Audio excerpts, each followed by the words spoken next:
Madame, Monsieur, bonsoir et bienvenue. Pour les élections présidentielles d'octobre 2025, examinons quelques points.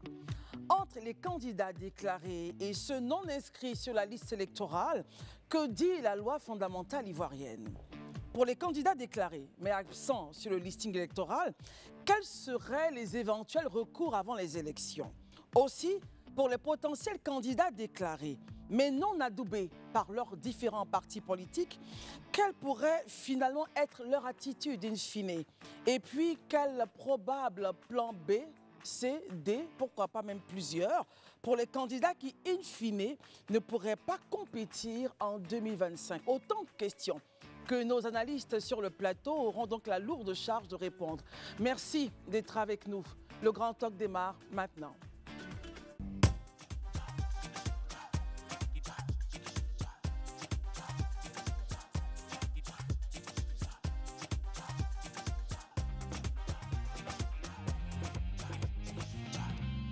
Merci d'être avec nous. Encore une fois, nous sommes très heureux en ce mardi 10 décembre d'être avec vous. Nous commençons notre sujet politique, évidemment, civilité oblige. Nous saluons nos amis. Herman, bonsoir. Merci d'être là ce soir. Élisée Boloube, bonsoir. Bonsoir Christelle. Je voudrais saisir l'occasion pour saluer tous les enseignants de Côte d'Ivoire, ceux-là qui dispensent le savoir chaque jour à nos enfants. Je voudrais leur dire merci. C'est vrai que ce n'est pas très souvent facile, mais il faut qu'ils comprennent que c'est un sacerdoce et c'est le sacrifice à payer. Merci beaucoup, Élisée Boulou, pour toutes vos différentes attentions à l'entame de nos émissions. Marius, bonsoir et bienvenue.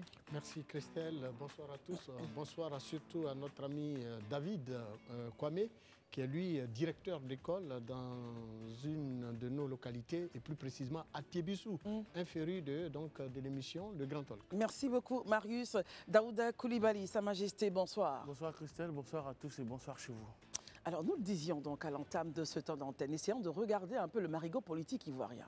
Entre les candidats déclarés et ceux non inscrits, que dit la loi? Qui peut être candidat à l'élection présidentielle d'octobre 2025 qui arrive à grands pas? Bientôt, ce sera janvier et les différents QG politiques se battront justement pour présenter aux populations ivoiriennes leurs candidats et les programmes qui vont avec.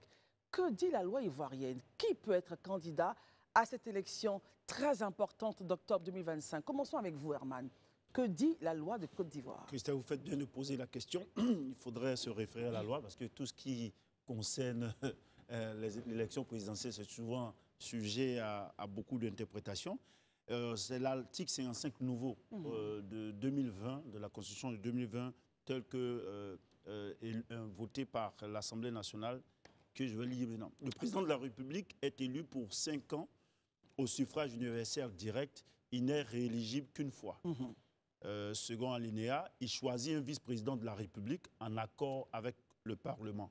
Donc, le candidat, troisième alinéa, le candidat à l'élection présidentielle doit jouir de ses droits civils et politiques et doit être âgé de 35 ans au moins. Il doit être exclusivement de nationalité ivoirienne, né de père ou de mère ivoirien d'origine. Quand on regarde ça, on constate que l'ancienne constitution de 2016, où il y avait la limitation d'âge à s'assauter, où il y avait la présence de façon continue des 5 ans sur le sol ivoirien à sauter également. Il y a que la filiation. Déjà, la Constitution de 2016 réglait la question de père et de mère. Donc, aujourd'hui, la Constitution se veut vraiment inclusive. C'est qu'il y a seulement que l'aspect être de nationalité ivoirienne de façon exclusive. Ça veut dire qu'on ne peut pas accepter les doubles nationalités. C'est ce qui reste et qui, je veux dire, qui peut être un élément qui peut peut-être jouer sur le profil des candidats qui se déclarent. Très bien. Marius Komoué, quand on finit de dire ça, Herman nous a cité l'article 55 nouveau donc de la Constitution ivoirienne, mais repartons en 2016. Quelle était la disposition de la loi fondamentale de la Côte d'Ivoire en 2016, Marius Komoué? Alors, la constitution de la loi fondamentale, notre loi fondamentale, qui n'est autre que la Constitution, disait clairement ceci à son article 55, ancien, donc de 2016, que le président de la République était élu pour 5 ans au suffrage universel direct. Il n'est éligible qu'une seule fois. Bien entendu, cette loi a été rapportée dans la nouvelle Constitution de 2020, à la seule différence que le président de la République était élu avec le vice-président. Voilà, ce qui n'est plus le cas. Voilà, parce que désormais, le vice-président est choisi par le président en étroite collaboration avec le Parlement, en accord avec le Parlement. Et donc, en dehors de cela, il fallait donc noter que l'article 56, qui parle du président et du vice-président, parlait donc de leur liste de majorité, hein, à 2 tours, de la liste de majorité à 2 tours, dont l'élection du président de la République et du vice-président sont acquises à la majorité absolue des suffrages exprimés, ce qui n'est plus le cas. Tout ça, ça a sauté. Et donc, c'est une nouvelle constitution qui, en principe, devrait réunir les Ivoiriens et créer les conditions d'une élection inclusive. Bien évidemment, on ne saurait, au regard donc, de nos constitutionnalistes et donc des Ivoiriens eux-mêmes qui ont accepté, donc, approuvé cette constitution, on ne saurait donc accepter que quelqu'un qui a une double nationalité puisse naturellement présider aux destinées de ce pays. On va essayer de faire de la pédagogie, hein, donc expliquer les termes pour que tout le monde puisse bien comprendre. Quand on parle de double nationalité, donnez un exemple. Alors, quand on vous parle d'abord de ne pas avoir d'avoir exclusivement la nationalité ivoirienne, que veut l'expression exclusivement, le mot exclusivement veut dire simplement spécifiquement. Il faut avoir une nationalité spécifiquement ivoirienne. Il faut avoir une nationalité seulement ivoirienne. Il faut avoir une nationalité strictement ivoirienne. Voilà, c'est très clair. Et donc, pour quelqu'un qui a déjà eu d'autres nationalités, il est bien clair qu'il ne peut même pas prétendre être candidat. Sinon, s'il est candidat, il est bien évident qu'à la fin du processus, lorsque le Conseil constitutionnel se prononcera sur les candidatures, il est bien évident et au risque de mériter. Avant de passer à Daouda rapidement, Herman, vous voulez faire un point? La confusion que je voulais corriger, lorsque la Constitution dit par exemple qu'être de nationalité exclusivement ivoirienne, ça ne dit pas l'antériorité de votre nationalité. Vous pouvez avoir eu la double nationalité par le passé et que vous avez finalement renoncé à cette autre nationalité. Et non pas que cet aspect de double nationalité que vous avez eu avant vous bloque. C'est au moment de déposer les papiers, les dossiers de candidature, il faudrait que vous ayez seulement la nationalité ivoirienne comme nationalité, de Très façon bien. exclusive. Daouda, regardons avec vous votre point justement sur ce que dit la loi fondamentale, ce qu'elle disait auparavant, et ensuite on avancera sur les candidats déclarés. Allez-y, Daouda. Je pense que je ne vais pas revenir sur ce qui a été déjà dit, mais l'éligibilité des candidats en 2025 va dépendre de plusieurs facteurs. Le premier facteur, c'est le cadre juridique, et je pense que le cadre juridique, Herman l'a déjà porté. Et puis, au-delà du cadre juridique, il y a aussi la question du parrainage qu'il faut pouvoir remplir. Il faut expliquer un peu les parrainages. Généralement, avant les élections, il faut que des Ivoiriens doivent dire qu'ils veulent voter ou ils ont l'intention de voter pour toi. Et il y a un certain quota à pouvoir respecter, en fait. Lequel? Je ne sais pas, je ne connais pas le nombre exact. Voilà. Élisée nous donne le compte. C'est être parrainé par une liste d'électeurs représentant 1% de l'électorat local dans au moins 50% des districts autonomes et régions. Très bien. Donc, quand vous aurez la parole, vous allez donc expliquer un peu ce point. Daouda, on revient à vous. Au-delà de tout ça, je pense que je sais qu'on n'est pas encore entré dans qui peut, qui peut pas, qui peut prétendre, mais il y a aussi la dynamique politique qu'il faut pouvoir regarder. C'est-à-dire? Quand je parle de la dynamique politique, c'est quoi? C'est que quand le cadre juridique se met en place, forcément, si on regarde le cadre juridique va exclure certaines personnes sur le circuit politique. On va y arriver. Voilà. C'est pourquoi je disais qu'on n'est pas encore arrivé là. Donc, après ce cadre juridique-là, va venir maintenant la dynamique politique. C'est pourquoi je dis je préfère m'en arrêter là. Vous arrêtez là. Voilà. Ensuite, maintenant, une chose est certaine, comme les élections de 2025, on est à pratiquement 11 mois de ces élections-là, il est important que nos juristes, nos constitutionnalistes puissent véritablement faire une très bonne interprétation parce que les mauvaises interprétations dans les années précédentes nous ont montré que ce qui devait arriver est arrivé en fait. C'est un point très important que vous portez, que les juristes se chargent justement des questions et commencent à donner l'interprétation du texte. Élisée Voloube, j'aimerais avoir votre avis justement sur l'interprétation de cette loi à l'effet d'éclairer la lanterne de tous. Allez-y. Bon, ok, je pense que mes prédictions ont dit un certain nombre de choses. Peut-être que ce que les points que vous avez, voilà. Ouais, ce que je veux juste rajouter, c'est qu'il faut reconnaître que les conditions d'éligibilité se subdivisent en 2 catégories. Il y a les conditions qu'on appelle les conditions de fond et il y a les conditions qu'on appelle les conditions de forme. S'agissant des conditions de fond, il faut retenir déjà qu'il faut être électeur. C'est-à-dire qu'il faut Être Être inscrit. sur une liste électorale. Deuxièmement, il faut jouir de ses droits civils et politiques. Troisièmement, être âgé de 35 ans au moins. Comme ils l'ont dit, être exclusivement de nationalité ivoirienne. Être né d'un père ou d'une mère ivoirienne d'origine. Ne pas être pourvu d'un conseil judiciaire, c'est-à-dire ne pas être sous soit contrôle judiciaire ou bien avoir des démêlés avec la justice. Payer un cautionnement de 50 millions de francs CFA. Ça, c'est les conditions de fond. Les conditions de forme. Produire une déclaration de candidature revêtue de sa signature dûment légalisée. Être parrainé par une liste d'électeurs représentant 1% de l'électorat local dans au moins 50% des districts autonomes et régions. C'est-à-dire quoi? Voilà. On a 31 régions aujourd'hui, on a 14 districts. C'est-à-dire qu'il faut que, pour que ta candidature soit acceptée, pour que ta candidature soit déposée, tu dois avoir le parrainage, c'est-à-dire la signature d'au moins 1% de l'électorat de 50% de districts et régions réunis. C'est-à-dire quoi? C'est-à-dire que quand on prend 31 régions, il faut que tu aies au moins, disons, environ 16 régions où tu as au moins 1% de l'électorat qui t'a parrainé. Si tu ne l'as pas fait, tu ne passes pas. Ou bien le district aussi, pareil. Ça, c'est ce que ça veut dire. Deuxièmement, faire accompagner la déclaration de candidature des pièces suivantes. On le sait, un extrait d'acte de naissance, un certificat de nationalité, un extrait de casier judiciaire, une attestation de régularité fiscale. Ça, c'est important de le signifier parce que quelqu'un qui veut nous gouverner, il faut qu'il montre sa probité morale. Donc ça, c'est important. Une copie de reçu de cautionnement, une lettre d'investiture du ou des partis ou groupements politiques, le cas échéant. Et enfin, la liste des électeurs qui parrainent la candidature avec un regard sur tout ce qui est prénom et autres. On rappelle le montant de la caution, Élisée? 50 millions de francs CFA. La caution de 2000 prévoyait 20 millions, 20 millions mais la caution de 2016, c'est 50 millions de francs CFA. Donc, voici un peu les conditions, comme je l'ai dit, des conditions de fond et de forme pour être éligible. Très souvent, on s'accroche sur la question de nationalité, mais il faut reconnaître qu'il y a plusieurs autres points aussi. Donc, tu peux remplir des conditions, mais si certains de ces points ne sont pas remplis, tu peux être éligible.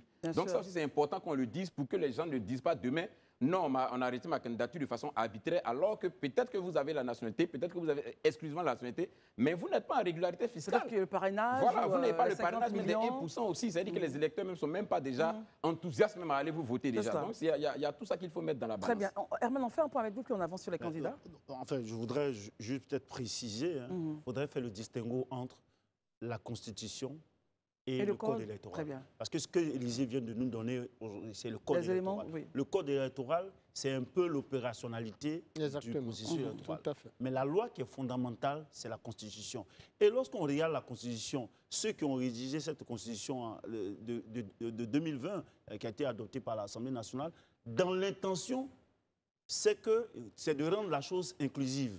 Et donc, moi, je suis toujours gêné par les obstacles qu'on retrouve finalement dans le code électoral. Quels obstacles, Herman? Les obstacles, par exemple, il a parlé de 1% de 50 millions même. de 50 parrainage. millions et autres. Je veux dire, il faut pouvoir permettre à des personnes, la loi dit qu'il faut avoir 35 ans. Oui. Il faut jouir de ses droits civils et politiques.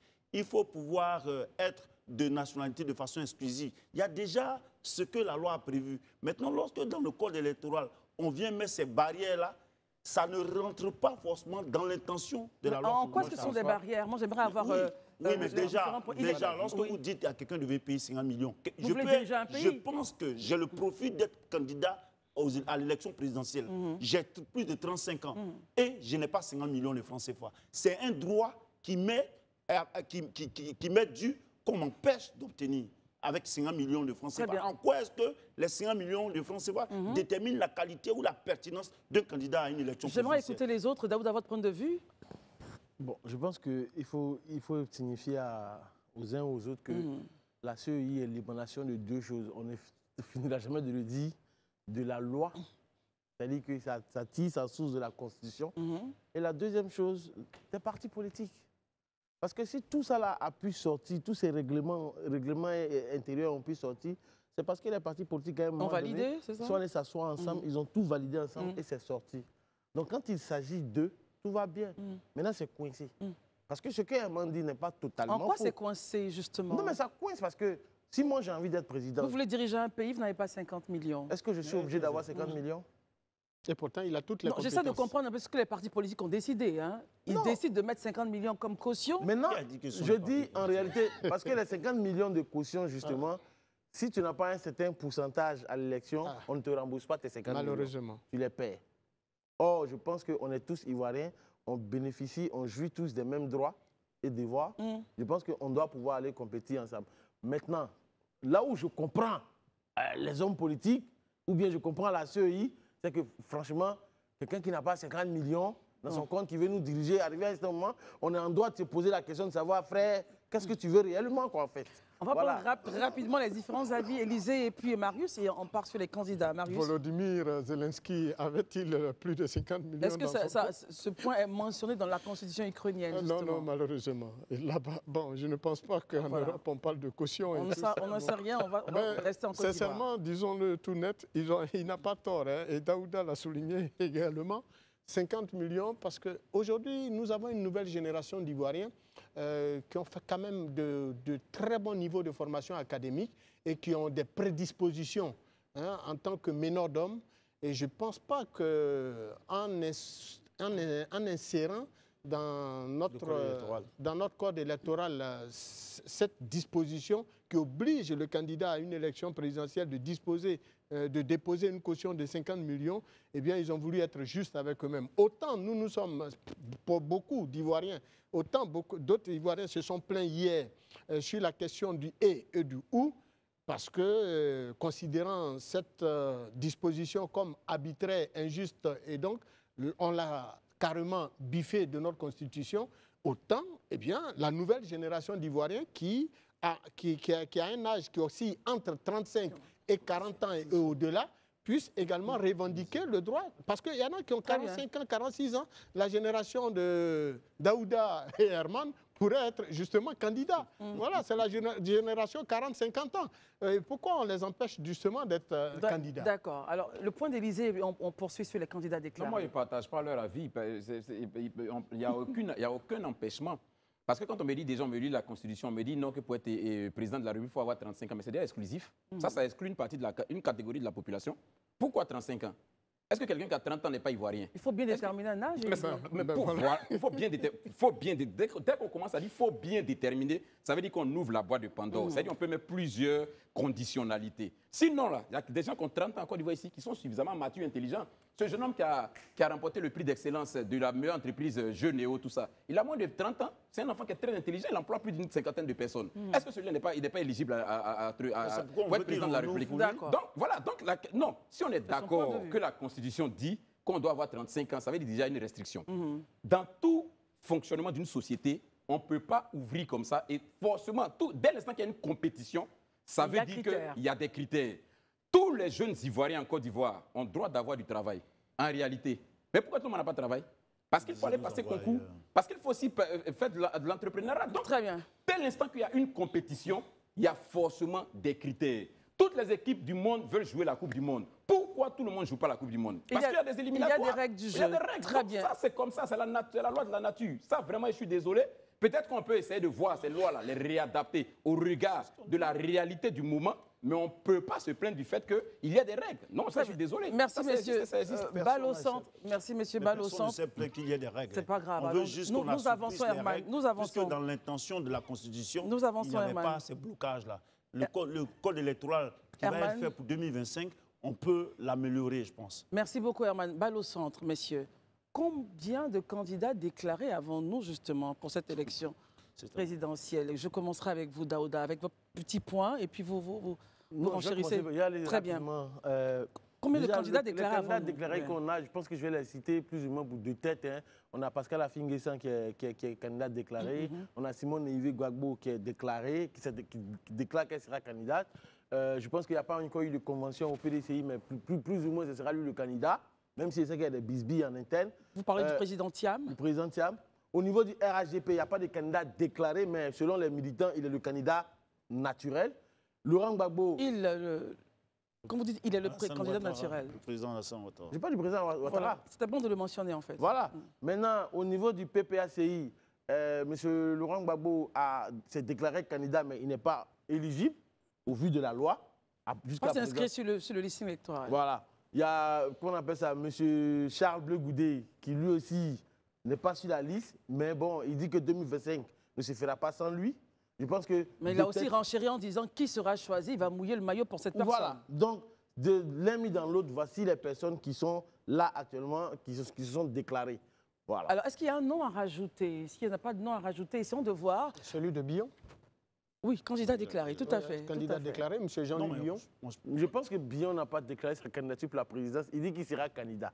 Il n'a pas dit s'il sera candidat à la présidentielle ou candidat au niveau de la convention du PDCI. Parce que justement, c'est là où il y a, non, il y a confusion là-bas. Attendez, il termine son point et puis Élisée, vous avez la parole. Je pense que quand Billon dit je serai candidat, il est allé à Dabakala, il serait candidat. À quoi selon vous? Voilà, mais il a dit je serai candidat.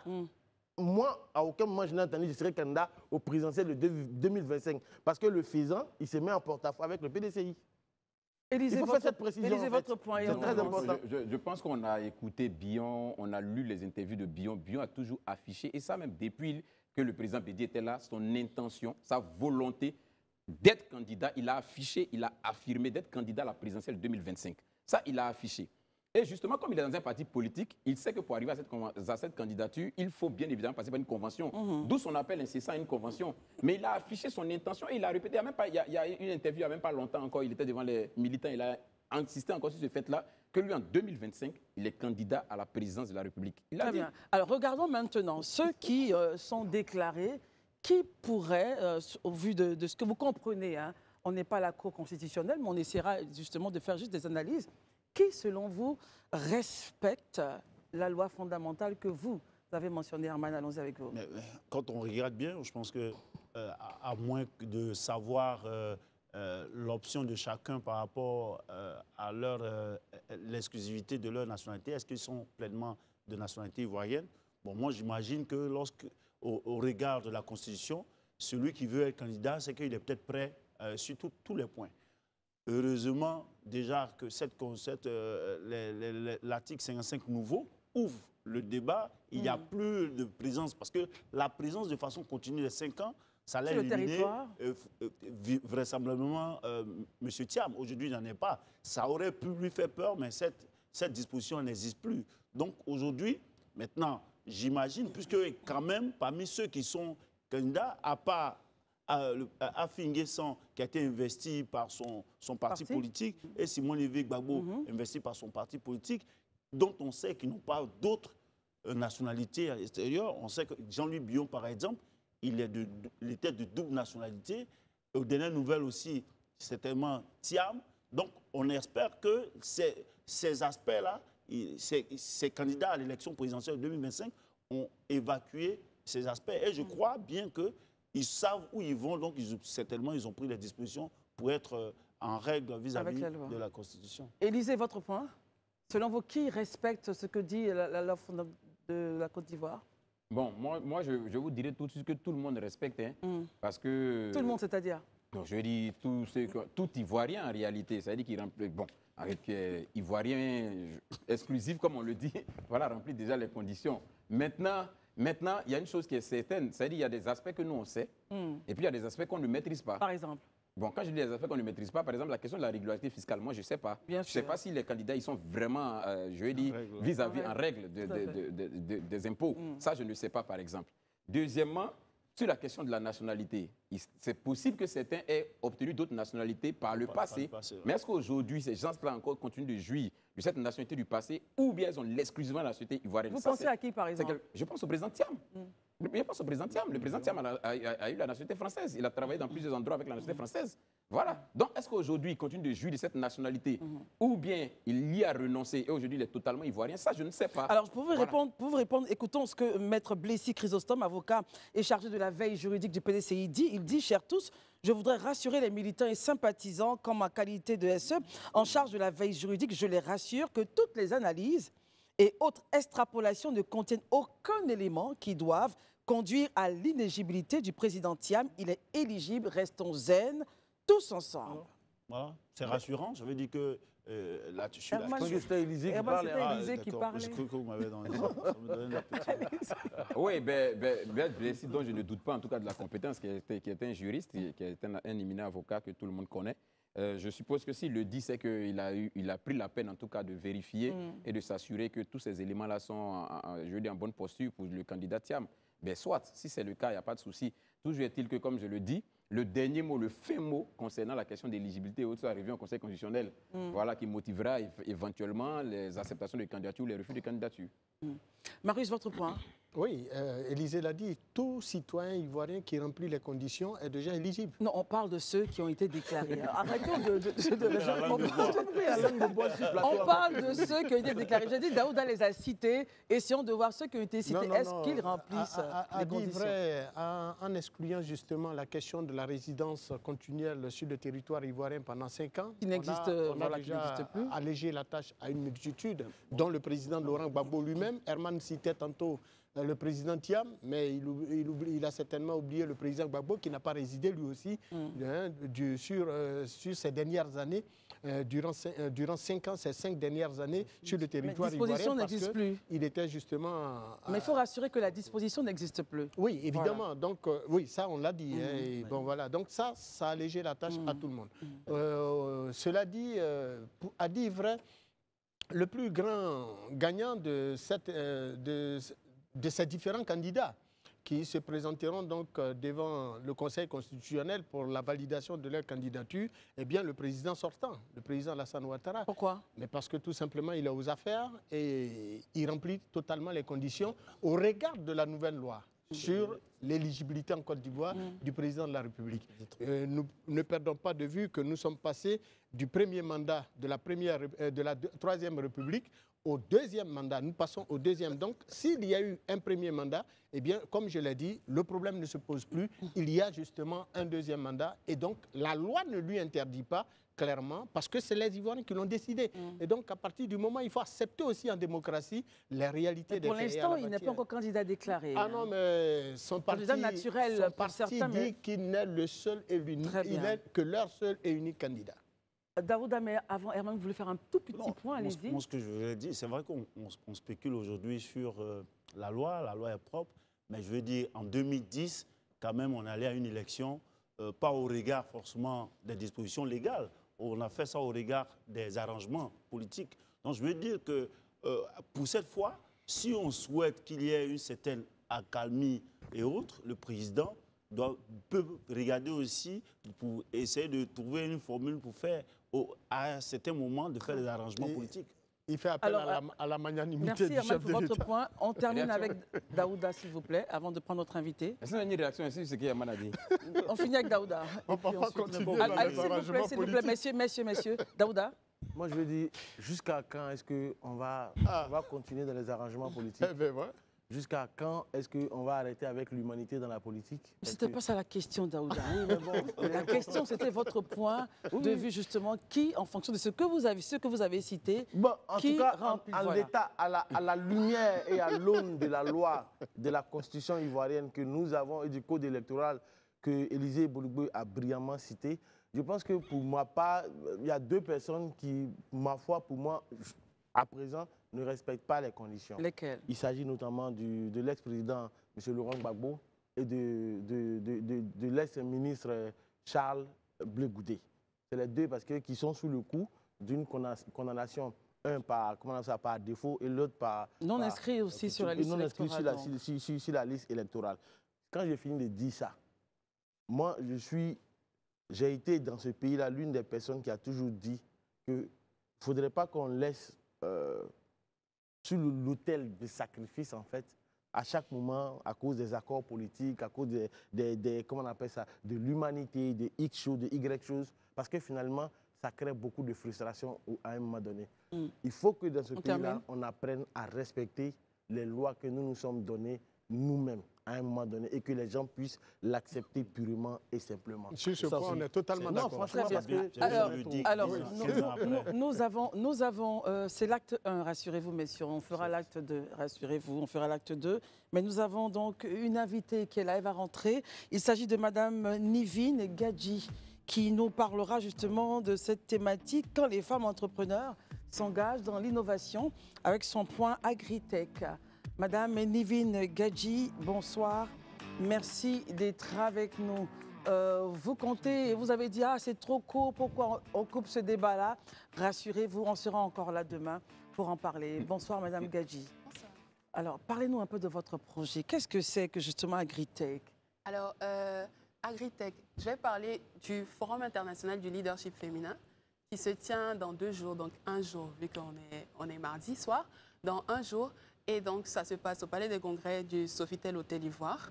Et le thème, c'est femmes entrepreneurs, moteurs d'innovation dans l'agritech. Alors, on va célébrer l'expression féminine, les femmes entrepreneurs.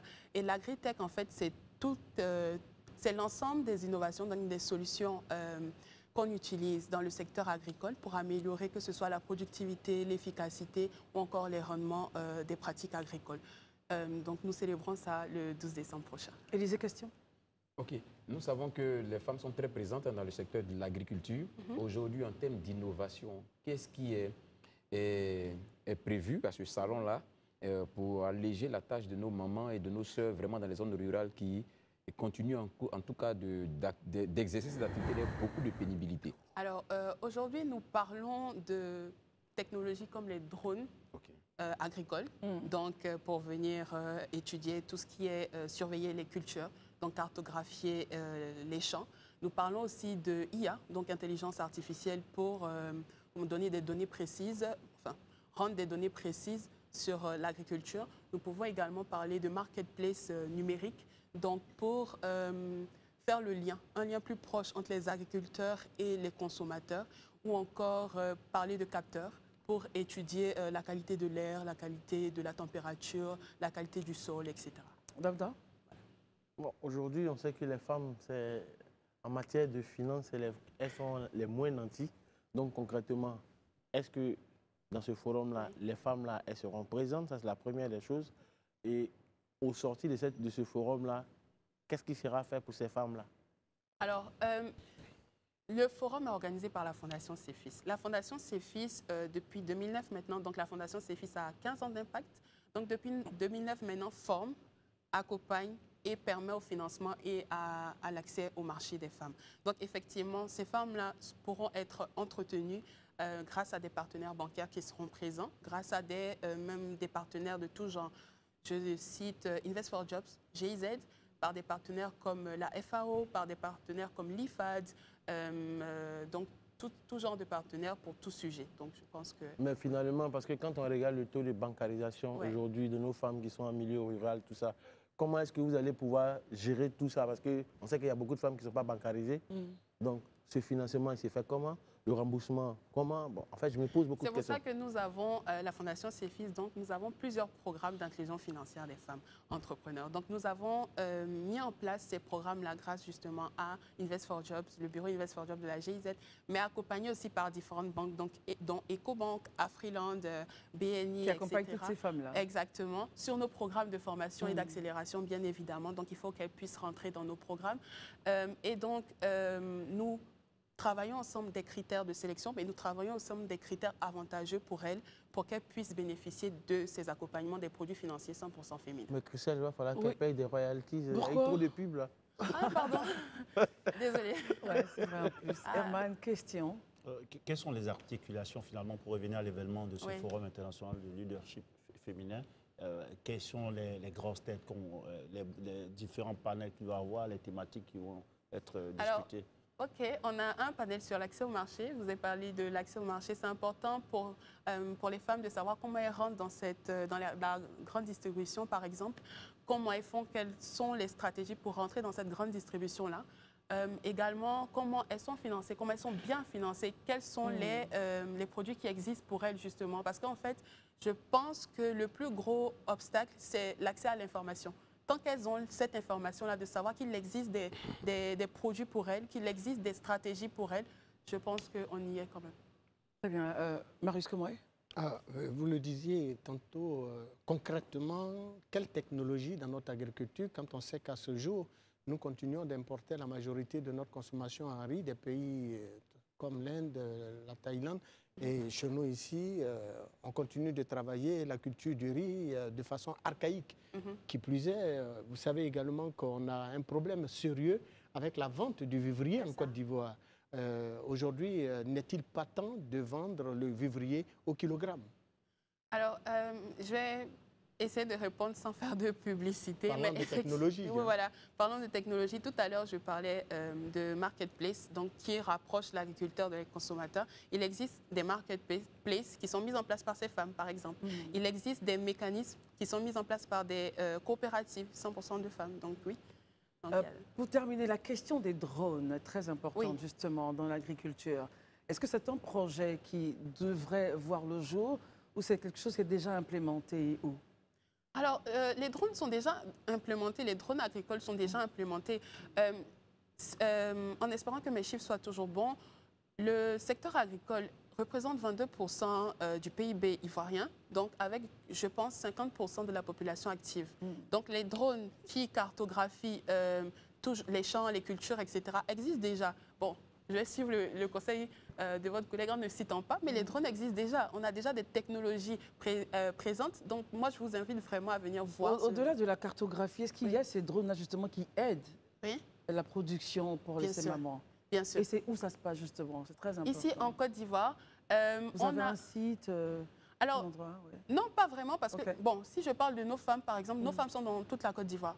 Donc, on a des femmes d'Abakala, on a des femmes de Boaké, on a des femmes de San Pedro, du Lodjibois, justement. Il y aura une coopérative qui sera présente à ce forum-là, qui vient tout droit de Lodjibois, donc du Lodjibois, pardon. Donc, je pense que c'est partout dans la Côte d'Ivoire. Il faut justement qu'on puisse mettre en avant, en fait, en lumière ces technologies, ces femmes, etc. Et voilà ce qui est fait grâce à des initiatives comme le FILF. Pour terminer votre présence sur ce plateau, un dernier mot. Alors moi, j'inviterai tout le monde à passer nous voir donc, le 12 décembre prochain, Palais des Congrès Sofitel Hôtel Ivoire. On démarre à 8h, on finit à 18h. Et il y aura des pitch business, il y aura des expositions donc, sur l'esplanade du Sofitel Hôtel Ivoire. Il y aura également, comment dire, des panels de haut niveau. Donc voilà, je pense que chacun y gagnera de son. Très bien, donc c'est à partir de 8h. Oui. Dès demain. Oui, l'entrée est très gratuite. Dès demain au Palais des Congrès donc de jeudi, pardon. Voilà, 12 décembre. Voilà, merci en tout cas d'être venu. Merci à tous. Et excellent congrès à vous, en tout cas excellent salon. À tout à l'heure. Merci d'être avec nous pour la seconde partie de ce temps d'antenne. Nos amis sont là, Herman, Élisée, Marius, Daouda nous a rejoint en plateau. Kane Maoula qui est là pour nous parler donc du programme des obsèques de feu, notre regretté Stéphane Zabavi. Bonsoir Maoula, merci d'être avec nous ce soir. Alors le programme est connu, on aura donc avec vous les grandes lignes, mais avant, que retenir de ce grand acteur qui est parti? C'est un jeune artiste en âge, mais très talentueux. Compositeur, auteur-compositeur, acteur, comédien dernièrement, qui allait sûrement faire encore un peu plus de planches, si Dieu l'avait voulu. Voilà, c'est de retenir que c'est quelqu'un qui est parti qui va nous manquer. Voilà. Que retenez-vous de l'ami, s'il a été en tout cas votre proche collaborateur? Quels sont les films que vous avez peut-être eu à tourner ensemble, que vous n'oublierez jamais? Au-delà de l'ami, le jeune frère, le petit frère, qui me respectait et on se respectait mutuellement. Et j'ai beaucoup d'amour pour beaucoup de personnes, j'ai beaucoup d'amour pour lui. Et oui, c'est vraiment une perte. Moi, j'ai envie de dire c'est bizarre, mais honnêtement, la mort de Stéphane, c'est un gros choc. Voilà, moi, ça m'a vraiment choqué. Et chaque fois que j'y pense, mais je suis croyant, c'est la volonté de Dieu. Voilà, on accepte. Revenons sur le programme des obsèques, Kane. Le programme des obsèques se déroule comme suite. On a déjà le samedi 14 et le dimanche 15, voilà, de 18h à 20h, la présentation des obsèques au domicile du père. La présentation des condoléances au domicile du père à la Riviera des Jardins, face à la petite mosquée. Voilà. Et le mercredi 18 décembre, de 19h à 21h, une veille de prière à Ivosep, à la salle au Fouet de Boigny. Et le jeudi 19 décembre, de 20h à 23h, l'hommage artistique au Palais de la Culture de Treichville. Donc ça sera musique, tous ceux qui l'ont connu, voilà, musique, cinéma, théâtre. Et le vendredi 20 décembre, De 9h à 10h, la levée de corps à Evosep, à la salle Houphouët-Boigny, suivi de l'inhumation au cimetière de Williamsville. Et après, il y aura un rafraîchissement au domicile de la mère, à la Riviera 3, à la cité à Labra. Et puis le dimanche 22 décembre, à 9h, à une messe d'action de grâce à l'église de la Tendresse et de la Riviera Golf, juste à quelques mètres de l'ambassade des États-Unis. Voilà. Juste à côté de nous ici. Est-ce qu'il y a peut-être un appel à lancer ou, aux collègues, aux amis, aux artistes? C'est l'occasion de venir témoigner. C'est vrai que dans l'organisation, il y a un certain nombre de personnes, on va dire un nombre réduit de personnes pour les témoignages, mais je pense que les gens viendront avec l'amour qu'ils ont porté pour Stéphane, pour témoigner, pour faire des témoignages. C'est tout le monde qui est accueilli. Voilà, pour venir, si les gens peuvent, aux différentes dates, venir témoigner l'amour. Surtout à l'hommage artistique. Voilà, un hommage artistique et tout ça. Voilà. C'est vraiment de venir communier pour l'amour, voilà, l'amour pour lui. Voilà, faire des prières pour que Dieu ait pitié de son âme. Voilà. Mais moi, j'ai juste une petite question très rapidement. Pour vous qui êtes artiste, est-ce qu'aujourd'hui, votre tutelle, qui est le ministère de la Culture, c'est véritablement impliqué dans ces obsèques-là? Parce que quand on connaît l'art de l'homme, sa prouesse, ce qu'il a pu apporter à la culture ivoirienne des cinématographiques, est-ce qu'ils ont fait quelque chose? Oui, je peux le dire parce que lors des réunions pour l'organisation des différents programmes, il était dit que la ministre de la Culture serait approchée. Je pense que pour l'hommage au Palais de la Culture, je pense que ça vient d'elle aussi.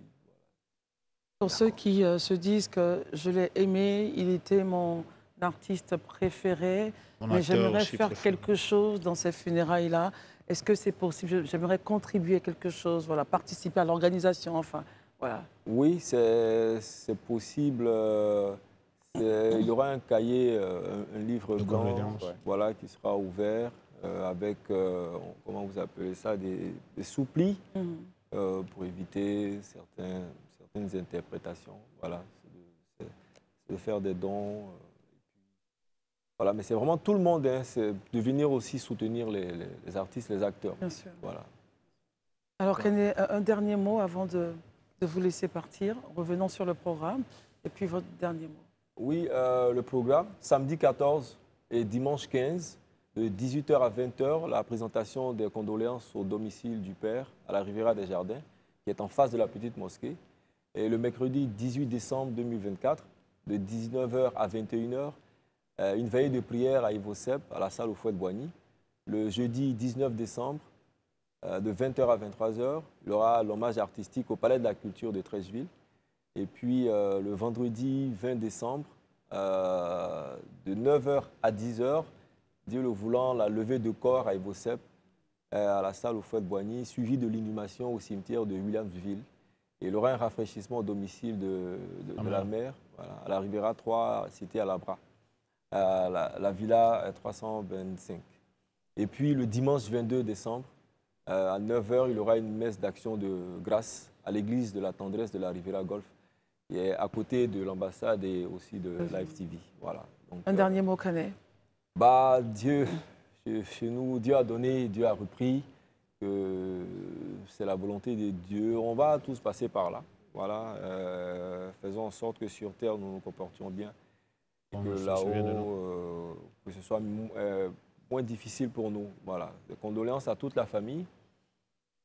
Quelqu'un s'en va, pour certains c'est 1 heure, on n'y pense plus, pour certains c'est 2 semaines, 1 mois, mais pour d'autres c'est toute la vie. Et que la famille pense que pour nous ça sera toute la vie. On pensera toujours à Stéphane. En tout cas, Yako, la famille est pleurée, Yako, la grande famille des artistes en Côte d'Ivoire. Yako, à vous, Kené, et merci d'être venu informer donc les populations ivoiriennes et toutes celles-là qui nous regardent, qui vivent en Côte d'Ivoire, qui nous regardent de l'extérieur du programme de ce grand artiste, acteur, comédien, auteur, compositeur que nous avons connu. Il s'agit donc de Stéphane Albert Zabavi. Merci d'être venu, Kené. Merci beaucoup. Nous continuons donc le cours de notre programme et nous allons maintenant parler de jeunesse africaine.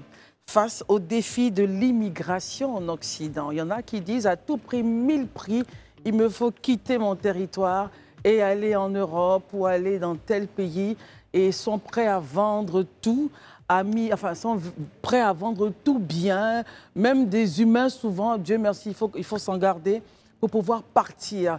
Et nous allons essayer d'avoir l'avis de quelqu'un qui a peut-être fait ce chemin-là. En tout cas, il écrit une très belle œuvre. Il s'agit de Love Joyce, à ma vie, qui arrive maintenant. Avec ce livre que nous allons vous présenter, je n'ai pas choisi de partir. Herman, question? C'est bien. À ma vie, j'ai pris vraiment du plaisir à lire ce bouquin, quoique je suis resté un peu sur ma faim, notamment sur la forme. Hein. Je trouve que la typographie et autres, il y a un véritable challenge. Mais le contenu, c'est ça qui nous interpelle ici. Je suis allé, j'ai retrouvé cela à la page 30. Je vais lire quelques phrases, j'aime bien faire ça. C'est dans cette panique totale, le désir de fuite et le besoin urgent de stabilité que cette nouvelle destination revêtit l'espoir d'affliger de toutes sortes chemin Rotsam. Le chemin Rotsam, si j'ai bien compris, c'est un endroit par lequel, je crois que c'est un endroit d'accès au Canada par le Québec. Oui, c'est bien ça. Finalement, ma question, dans ce parcours que vous partez en tant qu'exilé, qu'est-ce qui a été finalement le plus douloureux ou le plus difficile? Le plus douloureux, si on veut parler du chemin Roxham, c'est l'inconnu. C'est de savoir que l'on tente véritablement une aventure parce que persécuté sur le sol américain, allant chercher un asile au Canada, et le Premier ministre Justin Trudeau avait fait un tweet qui disait que tous ceux qui sont persécutés à travers le monde, ils sont les bienvenus au Canada. Et donc, nous, on a décidé avec toute la cohorte d'Haïtiens, parce que Donald Trump s'en prenait aux Haïtiens à l'époque, en 2017, on s'est retrouvés là-bas. Il n'y avait pas d'infrastructure d'accueil. Donc, il fallait dormir à la Belle Étoile. Il fallait se gérer comme on pouvait, enfermé dans des entrepôts de la douane canadienne, le temps que le Canada puisse prendre des mesures adéquates pour accueillir ces gens. Donc, quand est-ce qu'on allait sortir? Comment est-ce qu'on allait vivre sur place? Moi, j'ai même pris l'initiative avec quelques bénévoles de gérer la salubrité sur ce site-là. Parce qu'il y avait tout et n'importe quoi. J'avais peur qu'on parte une pandémie ou une épidémie. Donc voilà, c'était difficile, l'inconnu. Et puis, on était galvanisé par l'espoir qu'enfin, on était sur un territoire où on n'allait pas être chassé par la police parce qu'un président a décidé qu'il ne voulait pas de nous sur son sol. Est-ce que vous étiez en règle? Est-ce que vous aviez les papiers avec vous? Par le chemin Roxham, c'est une demande d'asile. Donc, en fait, les deux pays, le Canada et les États-Unis, conçoivent que les deux sont favorables à la demande d'asile. Sauf que lorsque le président américain dit qu'il faut chasser les Haïtiens et tout ce dont il ne voulait pas sur son territoire, la porte de sortie était le chemin Roxham pour rentrer au Canada. On aurait pu passer par les chemins réguliers, mais il y avait une entente qui disait qu'on ne peut pas demander l'asile aux chemins réguliers, aux entrées régulières par la frontière, parce qu'on pouvait le faire sur le sol du pays d'où l'on venait. Donc ça a été le chemin Roxham et on a tous été accueillis par la gendarmerie et on a entamé les procès d'asile. Élisée? OK. Avant d'être dans une situation, je dirais, d'obligation de départ des États-Unis, qu'est-ce qui a motivé en fait que vous puissiez partir, que vous puissiez vous immigrer? Et aujourd'hui, si c'était à refaire, est-ce que vous pensez que vous l'aurez refait? Vous savez, il arrive dans certains parcours de vie qu'on se retrouve dans des conditions où partir est la seule solution qui s'offre à soi. C'était votre cas? C'était mon cas. Okay. Je suis d'abord venu en Côte d'Ivoire. Je suis arrivé ici, je suis resté à Abidjan un moment. Et c'est d'Abidjan que je suis parti aux États-Unis. Alors, quand j'arrive aux États-Unis, au moment de demander l'asile et que j'entends le discours public porté par le chef de l'État à l'époque, je me dis, ah, il se passe quelque chose. Et en plus, le chemin Roxham ouvrait sur le Québec, qui est la seule province francophone en Amérique du Nord. Et donc, pour quelqu'un qui vient d'un pays francophone, c'était le meilleur choix à faire. Et il faut savoir aussi que, oui, on parle beaucoup des États-Unis, mais il y a une telle facilité de circulation des armes de poing que quand vous anticipez que vous allez vivre dans une société et que les gens peuvent utiliser des armes comme ils le font aux États-Unis, le Canada est véritablement une aubaine à ce moment-là. Très bien. Marius, comment est avant de revenir à Herman? Le Canada a longtemps appliqué justement une politique très ouverte en matière d'immigration, tout le monde le sait. Vu votre expérience de l'immigration, qu'en est-il aujourd'hui du Canada? Ma deuxième question, et pour terminer, Encouragez-vous véritablement l'immigration à ce jour? Le Canada reste une terre d'accueil. L'Amérique du Nord en général a connu à travers l'histoire des vagues successives de migrants qui ont conquis ce territoire et qui se sont installés. Et puis à travers toutes les crises qu'on a connues en Europe et ainsi de suite, beaucoup sont allés au Canada et en Amérique du Nord. Le Canada demeure une terre d'accueil et c'est même un besoin vital pour ce grand État-là. Oui, exactement. Parce qu'on a besoin de renforcer les sociétés avec plus de gens. Donc, il y a une crise démographique. On a besoin de travailleurs, donc pénurie de main-d'œuvre. Mais il s'agit aujourd'hui d'un discours électoraliste qui tape nécessairement sur l'immigration, qui présente l'immigration comme étant le bouc émissaire de tous les problèmes de la société. Et ça tend à créer une situation de vie qui est difficile et puis ça touche la cohésion sociale. Moi, je suis déjà intervenu parce que maintenant, avec mon livre et d'autres livres que j'ai écrits sur le sujet d'intégration et d'immigration, je fais beaucoup de sensibilisation pour de bonnes relations interculturelles. Alors, l'Organisation internationale des migrations dit qu'il y a 74 millions de gens qui veulent aller au Canada. Mais chaque année, c'est à peine 500 000 qui sont accueillis sur le territoire canadien. C'est toujours ouvert pour l'immigration. Mais ils ont corsé un peu les conditions. Ils ont diminué un certain nombre de quotas parce que c'est souvent une question de quotas. Il y a aussi des conditions d'accueil parce qu'il faut de l'hébergement pour les gens qui arrivent. Il faut qu'ils trouvent du travail. Il faut savoir comment les intégrer, dans quel secteur et tout ça. Donc, il y a forcément une étude qui est faite par les ministères de l'immigration. Maintenant, pour répondre à votre question, est-ce que j'encourage l'immigration? Je dis oui. Au regard de votre livre. C'est nécessaire pour vous, l'immigration? Je dis oui et non. Oui, parce que quand on n'a pas le choix et qu'il faut partir, on peut toujours être bien dans un autre territoire qui n'est pas notre terre natale. C'est Corneille qui chantait qu'un bout des terres n'a jamais fait chez soi et que c'est le temps qui le lui a appris. Effectivement, je peux dire la même chose aujourd'hui. Je me sens bien au Canada comme je me sens bien en Côte d'Ivoire aujourd'hui. La dernière fois, je faisais une blague avec mes amis canadiens. J'ai dit, l'hiver est tellement méchant au Canada que je vais demander l'asile ici encore. Tout ça pour vous dire que oui, si on a besoin de partir sur un territoire où on est mieux, pourquoi pas? Mais je dis non parce qu'il y a quand même une tradition que les jeunes hommes et les jeunes femmes quittent l'Afrique pour aller travailler ailleurs et enrichir, renforcer la richesse des pays occidentaux. À un moment donné, il faut se poser la question et c'est pour ça que je fais une conférence à Abidjan bientôt. Daouda? Et justement, on va parler, comme vous avez entamé la conférence, la conférence porte sur les défis de l'immigration en Occident et son impact sur la jeunesse. Sans rentrer dans la conférence, parce que je sais qu'elle est payante, quels sont ces défis-là, très rapidement? Les défis de l'immigration, c'est les conditions de départ.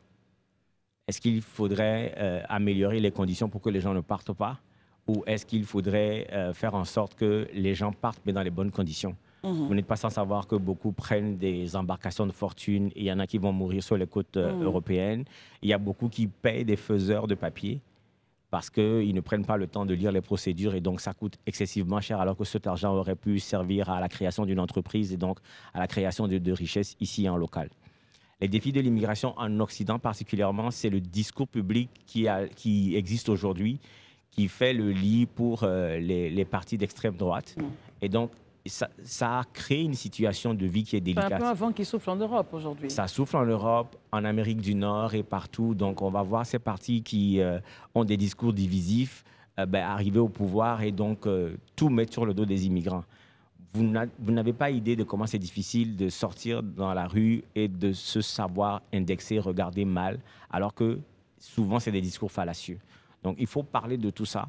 L'impact sur la jeunesse africaine, moi, je pense que pour quelqu'un qui a fait l'immigration sans avoir choisi et qui revient, il faut partager les clés de compréhension pour que les gens puissent partir sainement et sereinement. Donc, c'est pour ça que je fais cette conférence. Mais cher Mavi, moi, en fait, Daouda, bon, allez-y. Je suis un peu embêté parce que je me rappelle la première fois que j'ai mis les pieds en Europe, l'avion, c'était un Airbus A380 rempli de Noirs, je ne vais pas dire d'Africains. Le même Airbus A380 me ramenait une semaine après, comment on appelle ça, aux Pays-Bas. Au retour, c'était rempli de Blancs.